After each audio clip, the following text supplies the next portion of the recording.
My name is Mason Miller, and this is not some Hollywood fairy tale.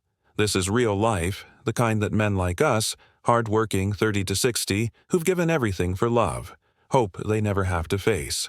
But I did. My wife, Chloe, cheated on me. Not with a stranger, not with some random guy she met at a bar.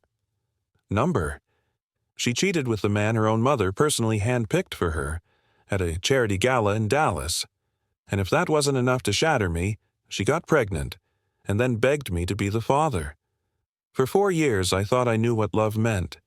I poured everything into our life together. I stood by her side, worked my hands raw, sacrificed time, sleep, comfort, all for her. I thought that devotion meant something, but that night at Ruth's Chris Steakhouse, I dropped the truth on her family so hard that the entire table froze. Eyes wide, forks midair, silence stretching like a tightrope over disaster. This isn't about revenge. It's about reality. And if you've ever wondered how far betrayal can go, listen closely, because this is my story. People talk about love like it's a Hollywood movie. Big gestures, private jets, expensive rings, perfect sunsets. That's not love. That's advertising. Real love, the kind I believed in, doesn't need a soundtrack or a script. It shows up in the quiet moments no one sees. Real love is standing in line at Walgreens at 2 a.m. because she's sick and only ginger ale will settle her stomach. Real love is remembering she hates cilantro and saying, "No cilantro, please," every single time, even when the waiter rolls his eyes. Real love is driving 3 hours through Texas traffic because she once mentioned craving a cupcake from a bakery across town. Not glamorous, not flashy, but steady, dependable. The kind of love I thought would last forever. What I didn't know was that for Chloe and her mother, it was never enough. I wasn't rich. I didn't have a corner office. I didn't have a fancy degree framed on the wall. I had these hands, scarred, calloused, tired, and I used them every day to build a life for us. When Chloe got sick at night, I didn't hesitate. I grabbed my keys, ran to the 24-hour pharmacy, and came back with Pepto-Bismol, saltine crackers, and her favorite ginger tea. When her car broke down, I left work early to rescue her. When she was stressed after long days in her marketing job, I rubbed her shoulders until she fell asleep. These weren't grand gestures. They were small, constant choices.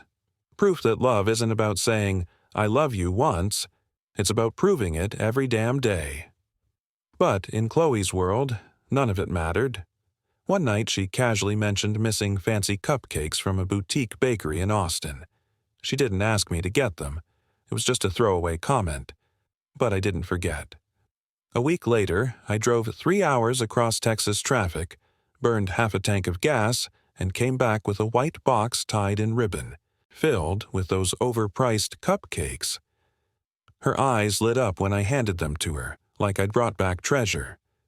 That's what love meant to me. Noticing the small details, the throwaway moments, the quiet hints that no one else would catch. I thought those gestures built security. I thought they meant something. But to her family, they meant nothing. I'm Mason Miller, 29, owner of Miller's Auto, a European car repair shop in Dallas. Not glamorous, but mine. I built it from the ground up. One busted knuckle at a time, one late night, one stubborn repair. People with money bring me their over-engineered nightmares. BMWs that need software updates just to change the radio, Audis that throw tantrums if you look at them wrong, Mercedes that cost more to maintain than most folks' mortgages. I fix them all, and I'm damn good at it. I didn't inherit this shop. I didn't buy it with Daddy's money. I earned it. Sweat, grease, blood. Years of refusing to quit when every part screamed at me to walk away. That's who I am. Not a trust fund baby. Not a corporate suit. Just a man who works with his hands and keeps his word. I thought that was enough for Chloe. For her mother, it was never even close. Dallas is full of people who love to flaunt it. Massive houses in Highland Park, designer threads, and cars that cost more than most folks make in a year. And that's where I come in. Miller's Auto. I'm the guy they call when their shiny status symbols betray them. a hedge fund manager's BMW that refuses to start, a lawyer's Audi flashing a dozen warning lights, a surgeon's Mercedes whining like a spoiled child. Most shops turn these jobs away. Too tricky, too risky. Not me. I dive in, I fix what others can't. Every bolt, every code, every stubborn repair, I make it better than new. The irony? Those same rich clients trusted me with their prized machines, but Chloe's mother never trusted me with her daughter. To her, greasy hands meant small dreams. She saw a mechanic, nothing more, while I was quietly building an empire, one repair at a time. Her name was Chloe Carter, and for 4 years she was my entire world. She wasn't just beautiful, though she was, blonde hair catching the Texas sun, green eyes sharp enough to stop me mid-sentence. It was her laugh that did me in, light, airy, filling every room, making the weight of the day disappear. Chloe worked in marketing, polished and put together, the kind of woman who could command a boardroom with a glance. But when it was just us, curled on the couch watching some awful rom-com, I saw her softer side. She tucked her feet under my leg, stole fries without asking, and grinned like she owned me. And truth, she did. Every decision I made for 4 years had her at the center. I thought I'd found forever. I couldn't have been more wrong about what forever meant to her and her family. I still remember our early dates like snapshots burned into memory.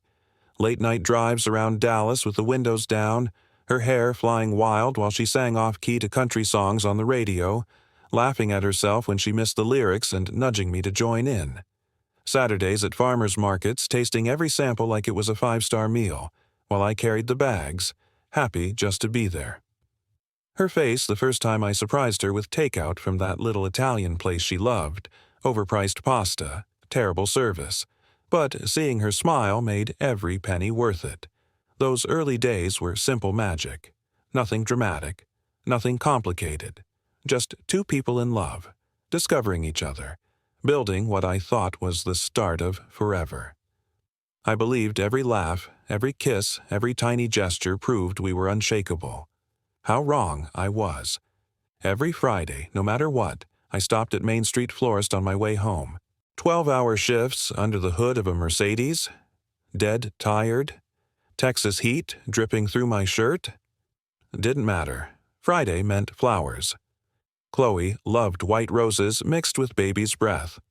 At first, I fumbled through the arrangements myself, but soon Mrs. Turner, the sweet old woman who ran the shop, started holding them aside for me, smiling like she knew my routine better than I did. I brought them home, and Chloe's face lit up like it was the first time. She laughed, kissed my cheek, and placed them in the same glass vase on the kitchen counter. To me, these flowers weren't just roses, they were promises. I thought such traditions built a future. To her family, they were meaningless gestures from a man who'd never measure up. Back then, I truly believed what we had was unbreakable. Every smile, every Friday bouquet, every small sacrifice stacked like bricks in the house we were building together. I wasn't just dating Chloe. I was planning a life. I imagined us in a little house outside Dallas, kids running in the yard, Sunday mornings with coffee and the paper, her laugh echoing through the rooms we'd fill with memories. I believed steady, everyday love, real, patient, devoted, was stronger than money, stronger than status, stronger than anything her family could throw at us. I thought devotion would outlast doubt, that one day her mother would see what Chloe saw, a man who loved her without condition. I built my life around that belief.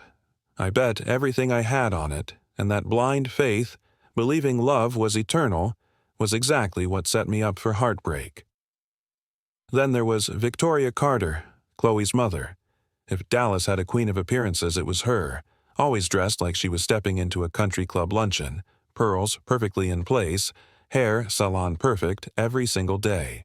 She carried herself like the world was her stage, and the rest of us, just background actors. Victoria didn't care about love stories or hard work. She cared about status. To her, success was measured in stock portfolios, square footage, and the badge on the hood of your car. If you didn't belong to her world of charity galas and gated communities, you weren't worth her daughter's time. From the very first dinner at their house, I felt it, that silent judgment, scanning me head to toe, counting every way I didn't belong. I thought maybe, eventually, she'd soften. If I proved myself enough, perhaps she'd see I was worthy of Chloe. But Victoria Carter didn't soften. Family dinners at the Carters' house weren't meals. They were trials. Chandelier light shimmering off polished silverware, perfectly plated salmon. It was theater, and I was always on trial. Victoria had a way of making insults sound like advice. One night, leaning across the table with that plastic smile, she said, "Mason, dear, maybe you should wash your hands more thoroughly. There's still a little grease under your nails. I'd spent the day in the shop. Of course there was grease. To me, those stains were proof of honest work. To her, they were contamination, something she might catch if I touched the china." Chloe would squeeze my hand under the table, apologetic eyes whispering, "Ignore her." She doesn't mean it, but she did. Every word, every bite of food, was another reminder. In Victoria's eyes, I'd never be clean enough for her daughter. If my hands weren't enough, neither was my truck. My Ford F-150. Nothing fancy, but reliable, strong, and American through and through. It hauled engines, lumber, groceries, you name it. It was my workhorse, my pride. But to Victoria, it was another mark against me. One dinner, she glanced out the window, eyes narrowing at my truck in their pristine driveway, then, with that syrupy tone she reserved for criticism, said, "Don't you think it's time for something more professional? Mason." Her gaze lingered on the curb where Bradley Prescott's gleaming BMW sat like a trophy. The message was clear. Real men drove imports with leather seats and chrome badges. My F-150? A failure in her eyes. I smiled, nodded, but inside, every word burned. To me, it was freedom. To her, it was proof I didn't belong. It didn't take long before Victoria began sprinkling Bradley Prescott's name into every conversation, like seasoning she couldn't resist. Bradley, the golden boy of Houston real estate. 34, perfect teeth, a trust fund cushioned under a self-made empire. Bentley in the garage, penthouse with floor-to-ceiling windows, suits worth more than my monthly payroll. To Victoria, he wasn't impressive. He was the standard. At dinner, she'd casually drop, "Bradley just acquired another property downtown." Or, "Did you know Bradley speaks 3 languages?" Her smile would linger on Chloe, planting seeds, shaping her thoughts. Then came the direct comparisons. "Mason, have you ever thought about diversifying your income? Bradley has such a clear 5-year plan." I bit my tongue, smiled politely, let it slide, but each word chipped away at me. I wasn't competing with another man. I was competing with an ideal Victoria had handpicked. Before long, Bradley Prescott had a permanent seat at the Carter dinner table, even when he wasn't there. No matter the topic, Victoria steered conversation back to him. "Stocks?" Bradley mentioned a brilliant strategy in Houston. "Chloe's work. Bradley's firm handles marketing so differently." Every mention another needle, another subtle attack, another silent war waged across the table. You should hear his ideas. Even when dessert arrived, Victoria Carter found a way. Bradley's mother, Eleanor, makes the most divine pecan pie. We simply must invite them over. I sat there, chewing in silence, feeling the weight of this invisible guest dominate every moment of the meal. Later, Chloe would roll her eyes and whisper, "You know how Mom is." But the damage had already been done, bit by bit. Victoria wasn't just comparing me to Bradley. She was rewriting Chloe's future, casting him in the lead role. After every dinner, a ritual emerged. I'd climb into my truck, Chloe holding my hand, and before I even started the engine, she'd sigh, "I'm sorry. You know how Mom is." Her words were soft, her fingers warm, but they weren't enough. Because what I needed, what I craved, was for her to speak up in the moment. Not once did Chloe turn to her mother and say, "Stop. Respect the man I love instead." She squeezed my hand under the table, eyes guilty, letting Victoria's barbs stand. To her, silence was easier, keeping the peace, smoothing things over once the cut had already been made. I told myself it was because she loved her family too much, that patience would prove my worth. The truth? Her silence spoke louder than any apology could, so I bit my tongue. I smiled through the insults, swallowed the bitterness, and clung to the belief that patience would eventually win. I'd seen stubborn engines relent after hours of careful work. Surely a woman like Victoria Carter could soften if I just kept showing up, proving myself day after day. I thought consistency mattered, that every bouquet of Friday flowers, every late-night pharmacy run, every mile I drove for Chloe would outweigh the grease under my fingernails or the Ford parked in their driveway. I believed that if I showed Victoria the man Chloe already knew, the one who loved her with everything he had, she'd have no choice but to see it. In my mind, love wasn't just passion. It was persistence. Persistence always paid off. At least, that's what I told myself. What I didn't see was that my silence wasn't noble. It was training her to push me further, to see how much I would endure. I carried that belief like a shield. Love conquers all. It sounded romantic, almost heroic, and I clung to it whenever Victoria's words cut deeper than I let on. When she dismissed my work as blue-collar, I told myself love would prove her wrong. When she gushed over Bradley Prescott's latest deal, I thought love would tip the scales back in my favor. Love was supposed to be stronger than money, stronger than pride, stronger than a mother's ambition. I believed that if I just loved Chloe with everything I had, even her mother would have to bend. That patience, devotion, sacrifice, they would win over judgment and disdain. I wore that belief like armor, but it wasn't armor, it was glass. And every time Victoria injected Bradley into the conversation, every time Chloe stayed silent, another crack appeared, but I couldn't see it yet. I was too busy convincing myself love could fix everything. It took longer than I'd like to admit, but the truth finally sank in. My patience wasn't winning Victoria over, it was feeding the fire. Every quiet nod while she praised Bradley taught her it was safe to humiliate me. Every forced smile when she mocked my work, my truck, told her my pride was expendable.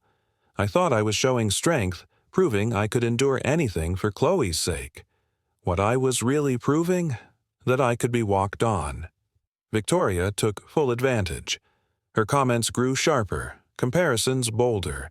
Subtle digs became open jabs, delivered with that same smile that never reached her eyes.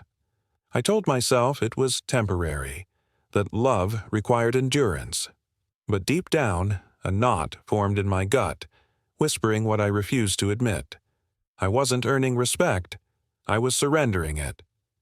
Through it all, the deepest wound wasn't Victoria's insults, it was Chloe's silence. She never stood up for me. Not when her mother mocked my education, not when she ridiculed my truck, not when she practically paraded Bradley Prescott's resume across the dinner table. Chloe would reach for my hand under the table, squeezing it like a secret apology, her eyes silently begging, "Please, just let it go." Later, in private, she'd whisper, "You know how Mom is. She just wants what's best for me, but what about what was best for us? What about protecting the man she claimed to love?" A simple, "Mom, that's enough," could have stopped it all, but the words never came. Instead, Chloe chose peace at the table and guilt during the drive home. And in that choice, she revealed the truth I didn't want to face. When it came to choosing between keeping her mother happy and defending me, I never had a chance. It began small, coincidences that felt anything but. Downtown for lunch? There he was. Bradley Prescott, strolling past the cafe as if fate had planted him there. Saturday mornings at the farmer's market. Bradley appeared by the fresh produce, smiling that polished, calculated smile, shaking hands like a politician campaigning. Even at Chloe's work events, places he had no reason to be, he showed up. At first, I tried to laugh it off. Dallas is big, maybe circles overlap, maybe it was random. But the same man appearing 3 times in 1 week in places he shouldn't even know we'd be? That wasn't chance. Victoria Carter, of course, acted delighted every time. "Oh, Bradley, what are the odds?" she'd gush, as if the whole thing wasn't scripted. Meanwhile, I sat there, realizing the game had gone public. Sunday brunch used to be ours. Chloe and I would pick a spot, sometimes a greasy spoon diner, sometimes a trendy cafe, and spend the late morning together, just us. Those moments felt like the world slowed down. But soon, even that was high-masoned. One Sunday, Victoria suggested we all go out together. By all, she meant me, Chloe, her, and of course, Bradley. My quiet mornings transformed into staged performances. Victoria made sure Bradley sat across from Chloe, positioning them like actors in a play she was directing. Bradley would talk about million-dollar deals between bites of Eggs Benedict, Victoria nodding proudly, hanging on every word. Chloe laughed too hard, asked too many questions, and I sat stirring my coffee, wondering when brunch had stopped being ours. It wasn't brunch anymore, it was recruitment, and I was the outsider at my own table. It started subtly, one phrase at a time. One night, while watching TV, Chloe turned to me. "Mason, have you ever thought about diversifying your income streams?" The words didn't sound like her. They were Bradley's. I'd heard him say the exact thing at brunch lecturing on real estate and investments. Soon, it kept happening. She'd mention long-term growth when I spoke about expanding the shop, ask about my 5-year plan, repeating lines I knew weren't hers. These weren't Chloe's thoughts. They were echoes. I wanted to shake her, make her see it. This wasn't her voice. It was his. Instead, I smiled tightly, claiming I was focused on cars and keeping my business strong. Inside, I felt the ground shift. I wasn't just losing Chloe's attention. I was losing her mind to someone else's words. One evening, after yet another coincidental dinner where Bradley just happened to appear, I snapped. Back at Chloe's apartment, her heels kicked off. She lounging on the couch, I said it straight. "Chloe, your mom is setting you up. This isn't friendship, it's matchmaking." Bradley doesn't just appear out of thin air. She's orchestrating this. Chloe froze, then gave me that patient, condescending look, as if I were overreacting. "Mason, you're being paranoid." Mom just likes having friends. Bradley's dating someone anyway. 2 weeks later, conveniently, Bradley was taking a break to focus on his career, suddenly freer than ever to insert himself into our lives. I pressed, "This isn't coincidence, Chloe. It's a plan." She sighed like I was exhausting her. "Why can't you just be confident enough not to feel threatened?" That hit harder than any insult Victoria had ever thrown. She didn't see the setup. She saw me as insecure. I'll never forget the way Chloe said it, calm but razor sharp. "If you were confident in us, you wouldn't feel threatened." Just like that, the whole conversation flipped. Suddenly, it wasn't about Victoria Carter pushing Bradley Prescott into our lives. It wasn't about staged coincidences or the way she parroted his words. No, now it was all about my insecurity. I sat there, stunned, wondering how pointing out the obvious made me the villain. I wasn't jealous of Bradley. I was furious at the manipulation unfolding right in front of us. But Chloe's logic. Airtight in her own mind. If I had a problem, I wasn't strong enough to handle us. For a moment, I almost questioned myself. Was I being too possessive? Too suspicious? Deep down, I knew better. I wasn't paranoid. I was being replaced, one Sunday brunch at a time. That's the cruel trap of gaslighting. You start doubting your own instincts. After Chloe dropped that line, I lay awake at night, staring at the ceiling, asking questions I'd never asked before. Am I imagining this? Maybe Bradley is just friendly. Maybe Victoria truly just wants company. I replayed every coincidence in my mind, trying to convince myself it was random. But the way Chloe's eyes lit up when Bradley spoke, the way she leaned in just a little too close, I couldn't unsee it. I told myself I was projecting, overreacting, but the knot in my stomach tightened with every thought. I knew the truth, even if I silenced it. Meanwhile, Bradley kept showing up, smiling like he'd already won. The breaking point came at the Houston Children's Hospital Charity Gala, Victoria Carter's crown jewel. Black ties, crystal chandeliers, the who's who of Dallas and Houston socialites all in one ballroom. She'd hyped it for weeks, bragging about the table, dropping hints about all the important people Chloe and I would meet. But life doesn't stop for galas. My brother, Ryan, had hit rock bottom with his gambling debts. Men who didn't send polite reminders, they sent threats. At 2 a.m., he called, voice shaking, begging for help. I couldn't ignore it. Family comes first. So instead of tuxedos and champagne, I was driving Ryan to the airport, getting him out of Texas before debt collectors caught up. I told Chloe I couldn't make the gala. Her face fell, and all I could think was she wasn't worried about my brother's life. She was worried about disappointing Victoria. She paused, calculating like she always did when her mother's approval was at stake. Then she nodded.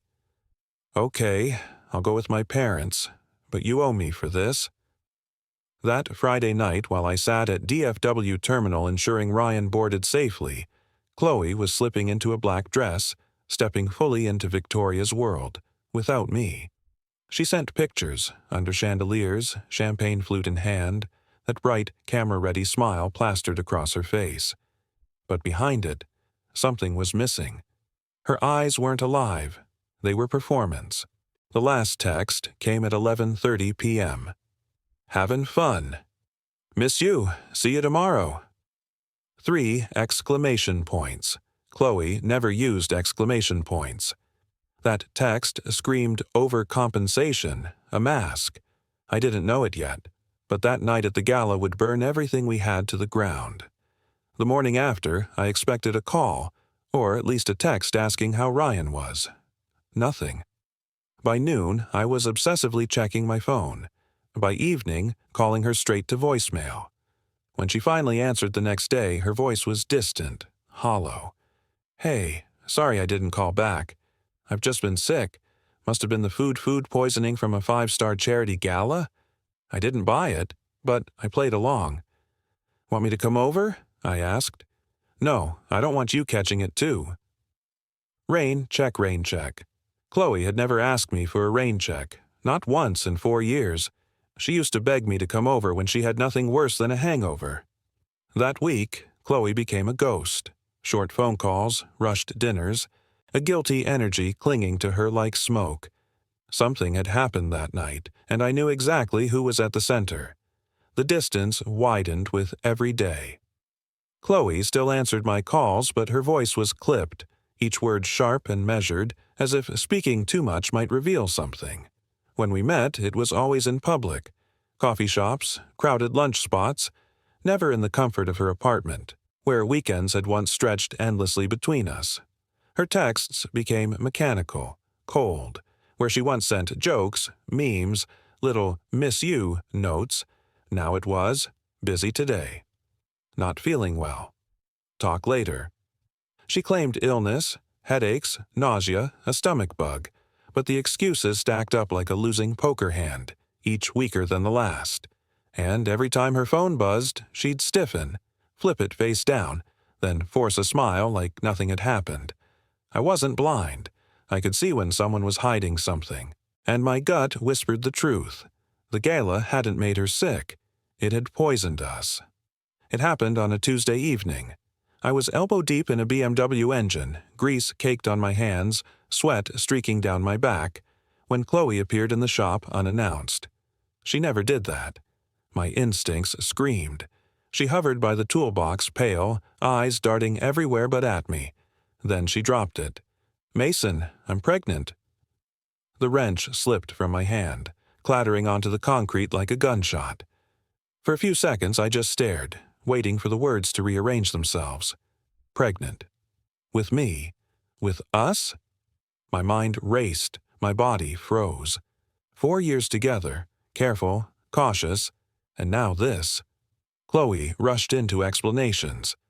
6 weeks, the doctor says it's normal. I've been feeling so sick. Maybe it's a blessing. But all I could hear was silence in my chest, the kind that echoes like an ending. 6 weeks. She said it again, too fast, practiced like a line rehearsed in front of a mirror. Her eyes searched mine, hoping for excitement, maybe relief. Instead, I did the math. 6 weeks ago, that was the gala.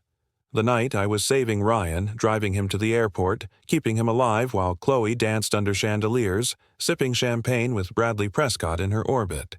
The dates lined up too perfectly, not impossible, but close enough to reek of convenience. My gut clenched with certainty numbers can't lie about. I didn't explode. I didn't accuse her. I nodded slowly, asked, "How are you feeling? Morning sickness?"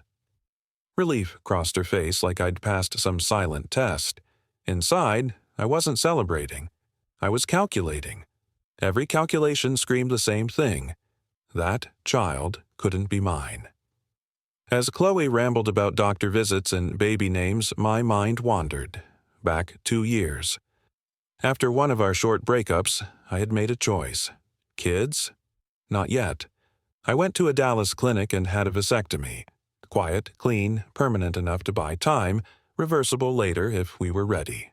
I never told Chloe, not because I didn't trust her, but because I didn't want pressure on her. Now, that secret screamed louder than any words in the room. 6 weeks pregnant? Impossible. I couldn't be the father. Not then, not now. Chloe was carrying someone else's child, and she looked me in the eye, selling me the lie that it was mine. Outwardly, I kept my face calm, nodded, asked the right questions, even offered to go with her to the next appointment. Inside, though, my chest burned with a truth I couldn't escape. It wasn't just the vasectomy. It was the rehearsed words, the diverted eyes, the careful excuses lining up since the gala. Dominoes falling toward this moment. I didn't need a DNA test. My gut knew. My heart screamed. The night I was saving Ryan, someone else had been with the woman I loved, and now she was trying to hand me the consequences. I smiled at Chloe, told her we'd figure it out together, but inside, something in me had already died. I've always believed in fixing things the right way. Cars, relationships, even life's disasters. You don't guess, you diagnose. And in that moment, I knew I couldn't just accuse Chloe without proof. She'd deny it, twist it, maybe even convince herself I was the crazy one. So I made a decision. I was going to get evidence. Cold, hard, undeniable proof. I started noticing the little things I'd ignored before. How tightly she clutched her phone, the way she angled the screen away from me, her fingers flying over the keyboard when she thought I wasn't looking. Every buzz made her tense, like she was carrying a bomb in her pocket. At night, lying beside her, I felt the weight of the truth pressing down, suffocating me. I didn't want revenge. Not yet.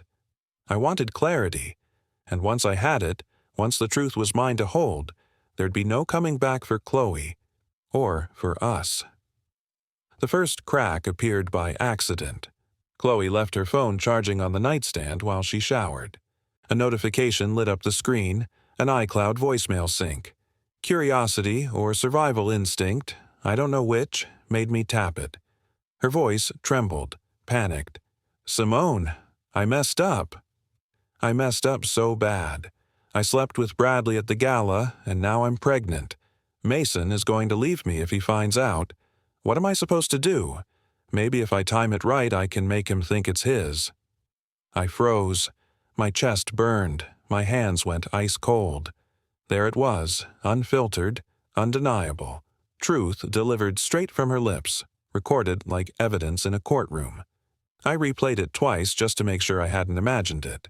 But I hadn't. The woman I'd loved for 4 years had betrayed me, planning to trap me with another man's child. The voicemail alone was explosive enough, but fate wasn't finished arming me. A few nights later, as Chloe dozed beside me, her phone buzzed again.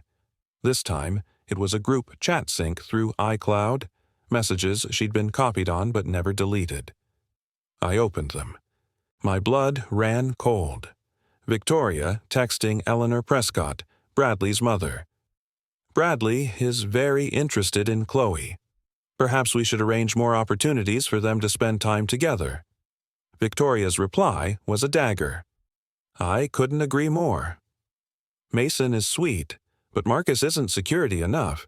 Chloe needs someone who can provide real stability. Bradley would be perfect for her. They weren't subtle. They were orchestrating my replacement like a corporate merger. I screenshot everything. Timestamps, names, every cold, calculating word. I wasn't losing Chloe. I was being systematically pushed out of her life. By then, I had everything I needed to end it. The voicemail, the screenshots, the irrefutable timeline. But I wasn't walking away quietly. If Chloe, Victoria, and Bradley thought they could treat my life like a chessboard, I'd deliver a checkmate they'd never forget. I gathered everything. Voicemail transcribed and saved, screenshots of their scheming, my own medical records from the Dallas clinic where I'd had the vasectomy, certified copies, stamped and official, digital and paper, meticulously organized, ready for trial. Because in a way, it was a trial. I wasn't just confronting Chloe. I was exposing the entire plot in one blow, in front of everyone who dared manipulate me, and I knew exactly where I'd do it. If they wanted a performance, I'd give them one. But it wouldn't be the one Victoria Carter had scripted. I called Harold, Chloe's father, the only sane voice in that family, and told him I wanted to host a dinner to celebrate the pregnancy properly. His pride practically dripped from the phone. "Perfect," he said. I booked a private table at Chamberlain's Steakhouse in Dallas. White tablecloths, aged bourbon, the kind Victoria adored because it screamed wealth and status. She'd be comfortable, unguarded, convinced she was winning. Meanwhile, I packed my arsenal. The Bluetooth speaker loaded with Chloe's voicemail, printed screenshots of Victoria and Eleanor scheming, certified vasectomy records tucked neatly in my maisonette. The trap was set. I wasn't coming for an argument. I was coming for demolition. One clean strike that would bring down their entire house of lies in front of the very family they'd tried to impress. This dinner was the end game. First, I needed Robert on board. He'd always been the opposite of Victoria. Quiet, steady, hard-working. A man who understood that sweat on your hands meant pride, not shame. If anyone deserved the truth, it was him. I picked up the phone. "Robert, I want to do something special," I said. "A family dinner at Chamberlain's. Celebrate the pregnancy properly." My treat. A pause, then warmth in his voice. "That's a fine idea, Mason. I know Victoria will love it. She's been waiting for a moment like this." "Yeah, I bet she had." Robert promised to gather the family. Chloe, Victoria, her sister, even a couple of cousins. Exactly the audience I wanted. When I hung up, I exhaled. The trap was set. Robert thought he was arranging a celebration. I was arranging the night their illusions collapsed. And none of them saw it coming. The night of the dinner, I treated it like a trial, because in a way, it was. My evidence was ready, my witnesses gathered, verdict sealed. All that remained was the performance. I shaved close, got a fresh haircut, and wore the charcoal gray suit Chloe had once picked out for me, the same one she'd said made me look like I belonged in boardrooms, not under car hoods. I polished my boots until they shone. Not flashy, just sharp, controlled. In the mirror, I didn't see a mechanic. I saw a man walking into battle, truth as his weapon, calm, steady, unshakable. I slipped the Bluetooth speaker into my pocket, folder of documents under my arm, and stepped out. By the time I pulled up to Chamberlain's, I wasn't nervous. I wasn't angry. I was ready. Tonight, the masks would come off. When I entered, the Carter family was already seated. Robert gave a firm handshake, warm and steady. Chloe's cousin smiled politely, but Victoria, she glowed, pearls catching the light like spotlights. She thought tonight was hers. Her eyes screamed smug, expectant, victorious. I could almost hear her rehearsing the story, how her daughter had secured her future with a man she'd molded to perfection. Chloe fidgeted with her napkin, eyes darting toward me, hopeful, nervous. The waiter poured wine, polite chatter floated, and beneath it, tension thickened like fog. They thought I was here to kneel. I wasn't. I was here with a verdict. At first, dinner felt normal. Steak sizzling, wine flowing, polite laughter. Robert asked about the shop. Chloe's aunt complimented the decor. For a moment, family seemed possible. Then, right on cue, Victoria leaned in with that polished smile. You know, Bradley just closed another property in Houston. Prime location, brilliant investment.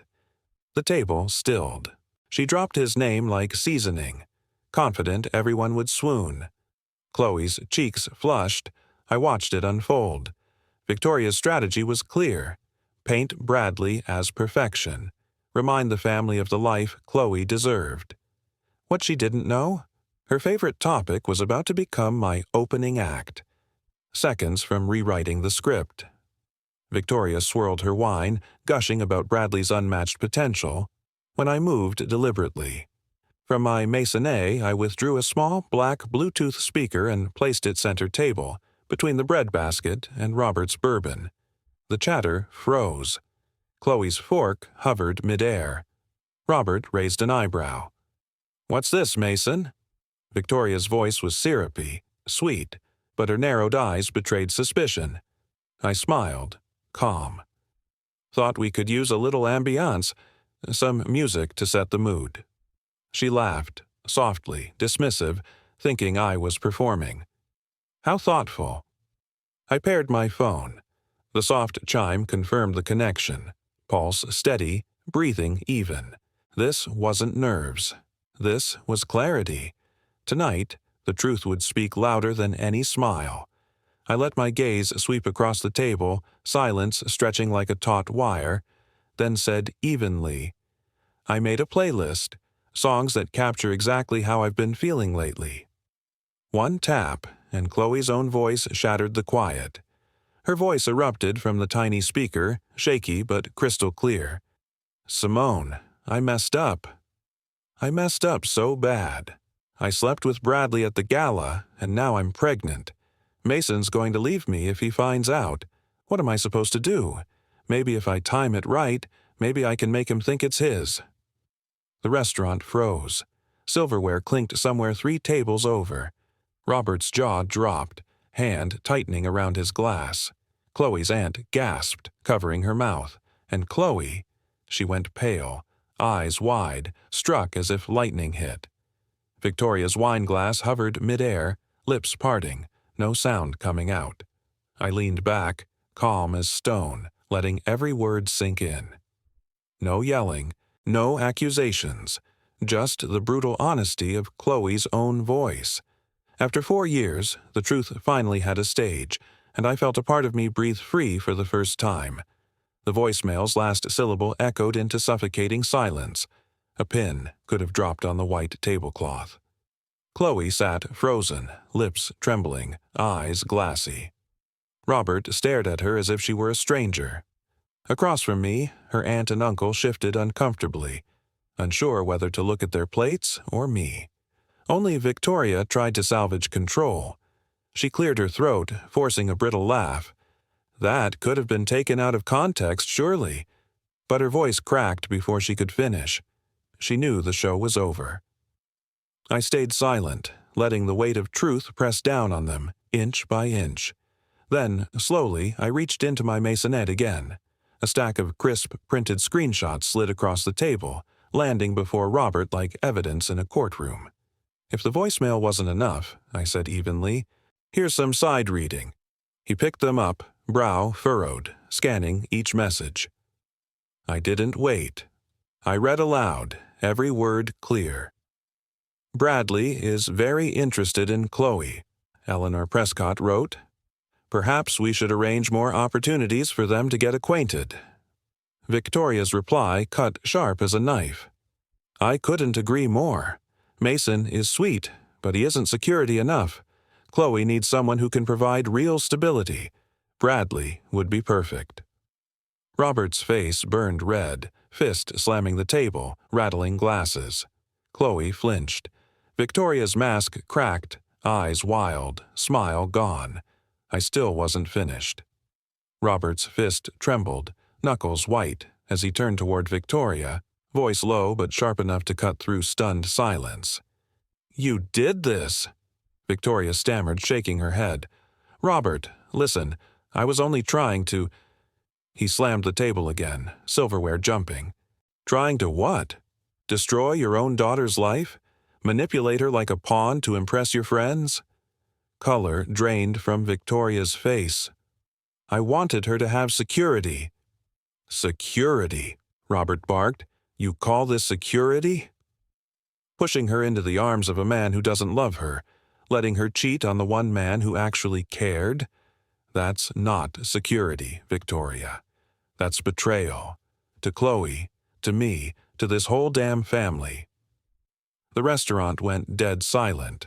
Other tables watched. Chloe buried her face in her hands, tears streaming. I wasn't done. My final card was still waiting.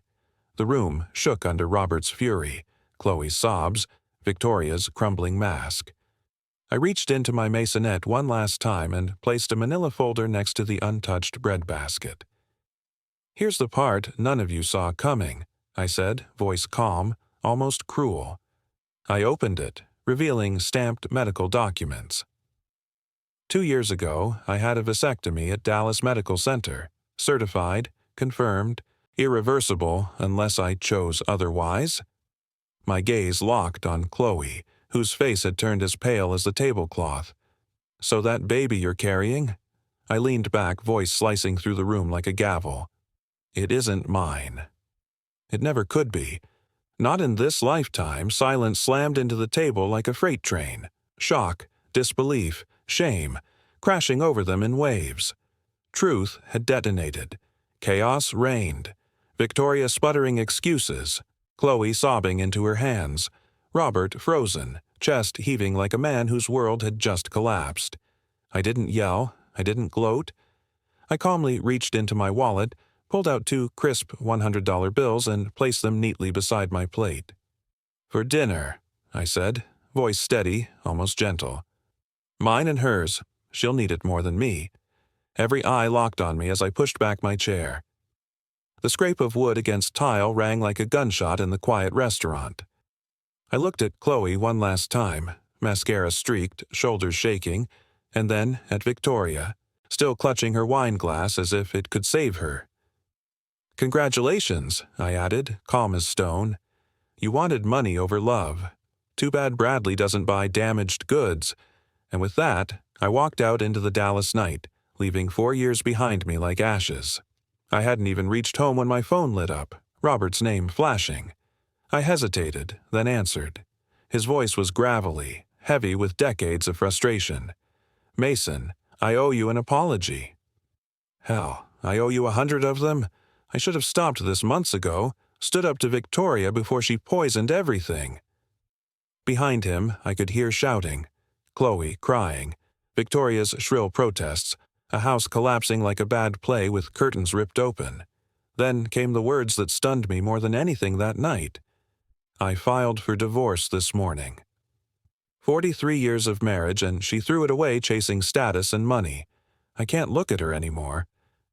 I sat in my truck, silent, feeling the blast radius of Victoria's scheme tear through more than me and Chloe.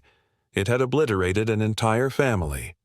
Any lingering illusion about Bradley Prescott vanished once the truth came out. Houston's golden boy, Victoria's idol, disappeared.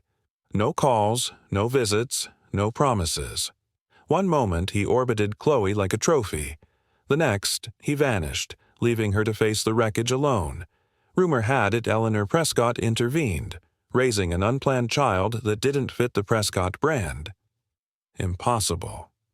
So Bradley did what came naturally: cut ties and ran.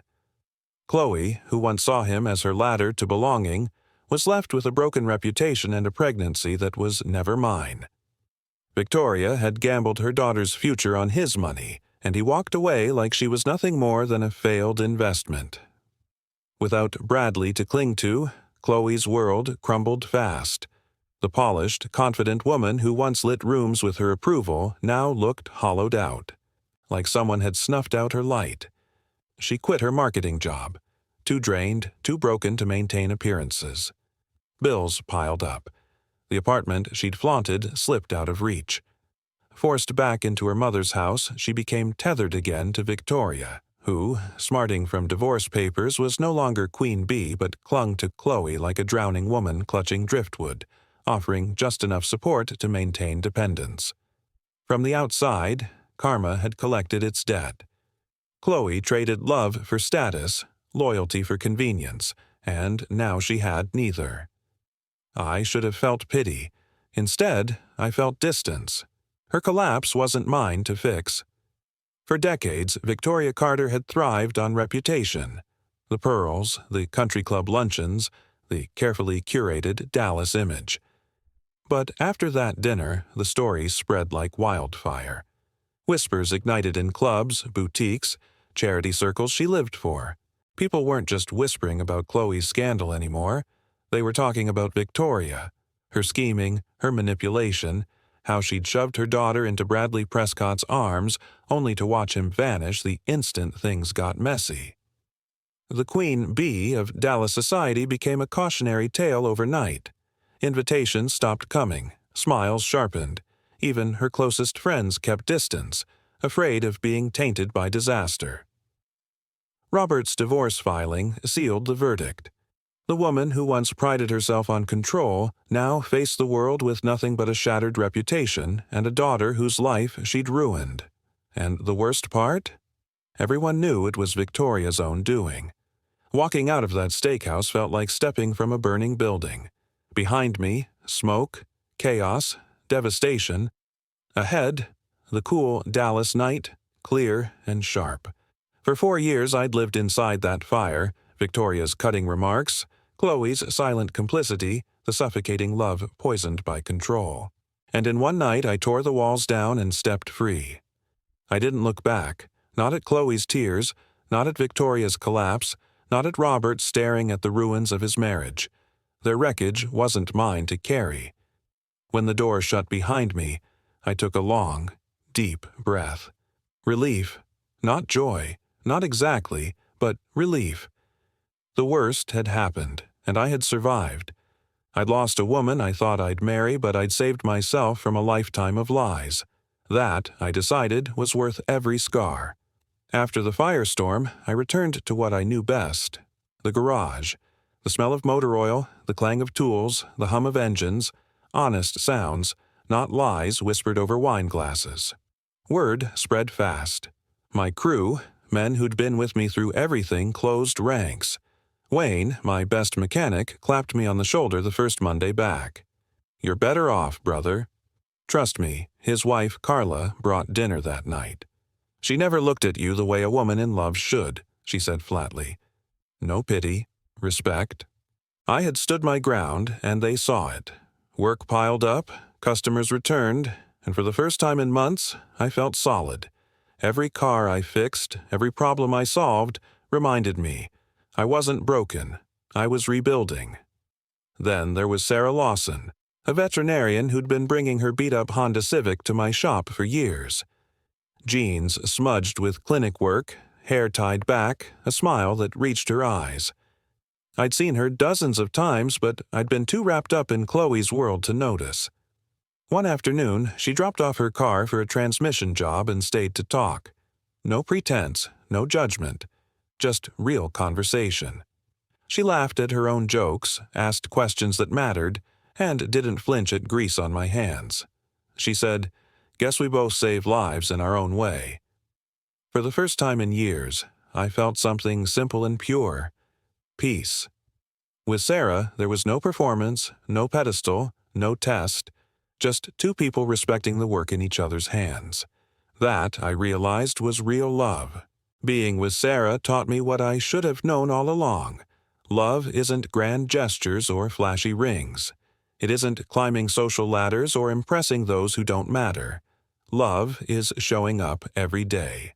Sarah bringing me coffee after a late night with a stubborn Porsche.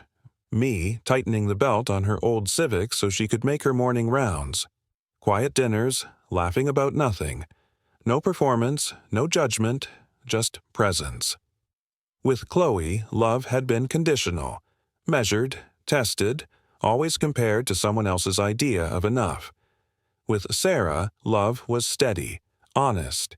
It didn't demand proof, it simply existed, building a future one small act at a time. Then, one gray afternoon, Chloe showed up at the shop. 6 months pregnant, eyes red, hair wild, wearing one of my old hoodies she'd never returned. She stood in the doorway like a ghost of the life I'd left behind. "Mason, please," she whispered, voice cracking. "Can we just talk? I made a mistake. I still love you. We can fix this. Raise the baby together." Chloe's voice cracked, desperate, reaching for me.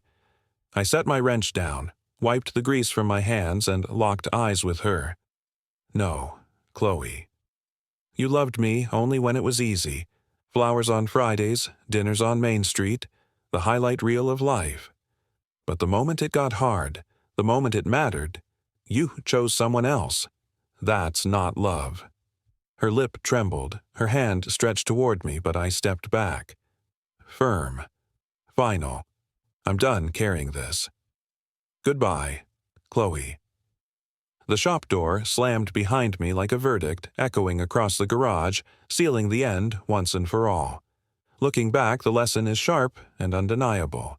Real love isn't about status, bank accounts, or the applause of country club spectators. Real love doesn't vanish when life gets messy. Chloe taught me what love isn't. Conditional, fragile, transactional. Sarah showed me what love truly is. Honest, steady, unwavering.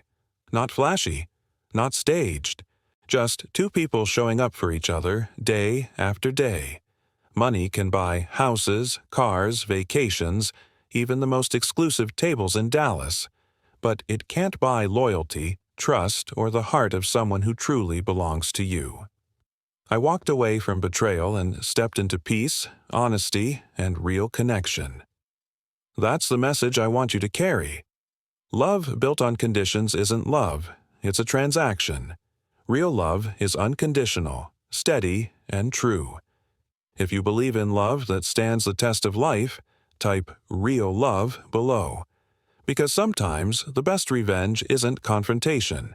It's living well with the right person by your side.